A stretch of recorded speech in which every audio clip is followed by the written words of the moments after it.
jeta e kësaj bote fillon me familje, me një familje. Për të treguar që kjo është bërthama, kjo është qeliza dhe ky është themeli që nëse nuk ndërtohet, nuk mund të ndërtohet jetë, edhe sikur të jetë jeta, po themi individuale të duket e ndërtuar, por gjërat do të kthehen në origjinë. Edhe vetë do të jemi të bindur që do të kthehen në origjinë dhe familja është origjina, është themeli dhe është baza. Në familjet në historitë profetëve gjetëm që profetët janë njerëz që janë ndërritur në familje.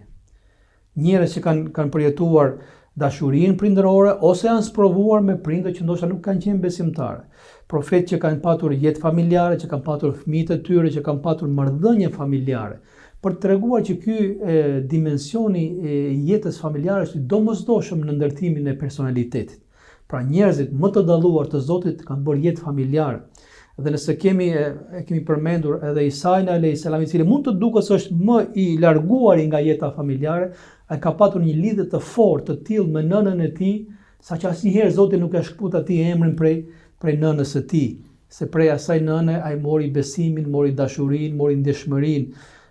Prandaj e gjejmë që këta profet, këta njerëz, këta personalitete rriten në familje për të kuptuar këtë që është shumë e rëndësishme familja dhe ndërtimin e brezave të ardhshëm. Por do gjejmë brenda këtyre familjeve të profetëve thash raste nga më të ndryshmet, si për të kuptuar që edhe problematikat, edhe sfidat që na ndodhin neve nuk është hera e parë që ndodhin në këtë botë. I ka ndodhur edhe profetëve paraardhës. Kemi parë familje profetësh që fëmijët e tyre nuk shkojnë mirë me njëri tjetrin, madje mundet që ky konflikt të përfundojë në vrasjen e vllait tjetër. Edhe kjo ka ndodhur që fillimin e historisë njerëzimit, në familjen e Ademit a.s.